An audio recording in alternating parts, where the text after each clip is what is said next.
If you lived in the Twilight saga era, you probably remember the emotional roller coaster story revolved around Bella, Swan, and Edward Cullen. In 2005, the books came out, and the movies quickly followed behind in 2008. Teens and young women flocked to the shelves in movie theaters all over the country and the world. Girls of all ages were introduced to the vampire world through Bella Swan, who fell in love with a vampire named Edward. Popularity would say that this was a love for the ages and a great romance novel. But encouraging Twilight as a romance novel subjects readers to ignoring abusive behavior, self-harm, and non-consent. Edward from the beginning of the relationship is painted as a heroic, the vampire who wanted to be good. At the start of the book, he saves Bella from a car accident, from men with bad intentions, and even a biology class gone wrong. With each heroic instance, Bella seemingly misses all the cues of being abused by Edward. A psychologist by the name of Lisa Aronson-Fonte wrote a book about coercive control. In her book, she explains how coercive control can be characterized by criticism, threats, and isolation. Edward starts by criticizing Bella for the accident. He gaslights her into thinking that she is not self-aware. He infantilizes her by barking orders at her like to eat, drink, or put on her seatbelt. He threatens her life daily because he knows she is in danger by being with him. This idea is forced onto Bella in the form of intimidation to make Bella aware he is in charge and that she should not slip up because she would be in danger. He makes Bella conform to his ways and controls even the tiniest of tasks. He also has an issue with following Bella not just physically but through other people's thoughts. Because he can read people's thoughts, he can watch her and hear every conversation. He does this even with Bella when she is at school having private conversations with her friends. This in short controls how Bella interacts with her friends because she knows he is listening and watching, which causes her to isolate the way she interacts with others. Dr. Wynne Goodfriend, a psychologist featured in Psychology Today, states, Edward continues to treat Bella in ways that make him as jealous, potentially violent predator. These ongoing trends in Twilight are romanticized as if being abused emotionally is fine and should be ignored. Bella becomes obsessive and almost addicted to Edward and the drama that ensues. She forms an abusive pattern herself through an unhealthy attachment and begins to welcome self-harm. In Twilight, the first book, she states, I didn't want him to talk about goodbyes anymore. If I had to, I supposed I could purposely put myself in danger to keep him close. She even goes on in the same scene saying that she wanted him to be expecting disaster. Bella had this issue without Edward being abusive. So this is the theme that's pushed from Bella into the book and essentially onto readers. It's okay to treat your partner this way or yourself. This only gets worse in New Moon when we see Bella intentionally put herself in self-harm situations like riding on a motorcycle with a stranger and jumping off a cliff by herself with no supervision. She welcomes death as if she can't go on without Edward. Then Jacob comes and Bella just continues putting herself in the way of harm because she has also included a werewolf gang into her social life and has no problem being in constant danger. She solves all her trauma and tantrums about Edward being gone by trying to get attention by putting herself in horrible situations time and again. This encourages self-harm.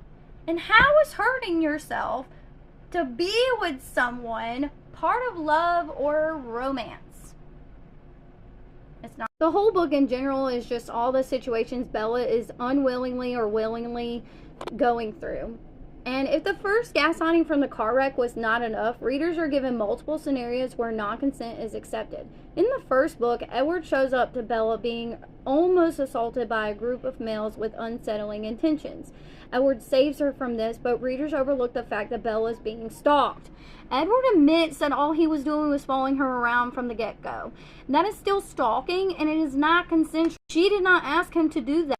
To top it off, he also started to watch her in her sleep before he started making her aware that he was even showing up at the house. Her response to this is just to let it happen and that it was okay because she wanted him to be near her. Next, we have Jacob. Jacob in Eclipse kisses Bella without consent. She ends up punching him and breaking her hand, but her response to the event is not to put space between them, but to continue giving him the time of day. Almost as if because she loved him, he could do that and be forgiven for assaulting her. None of this is romantic. No one should be subject to assault or stalking and make it normal. especially call that romance. As much as all of this is reason not to encourage Twilight as a romance, people continue to see it as such and argue that the books are romance novels. The idea that there is abuse, self-harm, or non-consent is appalling to readers. Edward is not abusive, he just wants validation, not control. Bella is the only one that he cannot hear thoughts from, and he never puts hands on Bella, and the only intimidation he uses is to convince Bella to not be with him because he wants to protect her from him. After all, he is a monster and dangerous. He states in the first book, "If leaving is the right thing to do, then I'll hurt myself to keep from hurting you and to keep you safe." Bella also chooses to be isolated for Edward.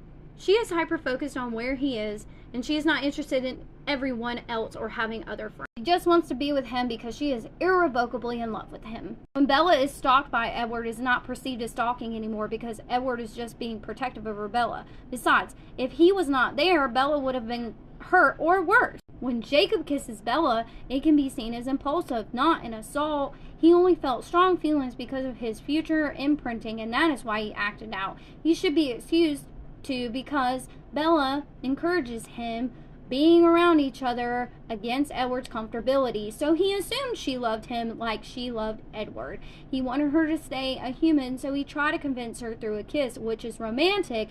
In an article about 5 kisses a woman should experience on the Times, it even labels the mid-talker kiss. He's paying close attention to your words, but happens to rebut your argument with a little lip-locking instead of an argument. This is the type of thing that's encouraged within this book, so I guess it's okay. Bella is constantly swept off her feet like a damsel in distress, and this is definitely seen as a romance that any girl could have with mystery, excitement, and love. At the end of the day, it is an opinion on what you consider to be romantic or not. Think about the effect these books can have on romance and real relationships in literature. This series encourages abuse and dominance over women. Women should be encouraged and supported to be strong, not weak. Fixating on a boy so much that you are willing to commit self-harm is harmful idea being seen in Twilight, especially allowing non-consent actions and normalizing that is okay as long as it is for love. Being introduced to these relationships is not beneficial to the person reading, who may be naive as well. This is a series that continues to encourage loving someone in a way that you should allow abuse and manipulation under the idea that you have to do it or you will die without them. I think that if one is to read the books or watch the movies, they should remember this is a fantasy. It is not real, and neither should a relationship look like these. In real life, people should not act like any of these characters. I would encourage people not to overabsorb this series. There are much better romance novels out there without abuse, without self-harm, and without non-consent.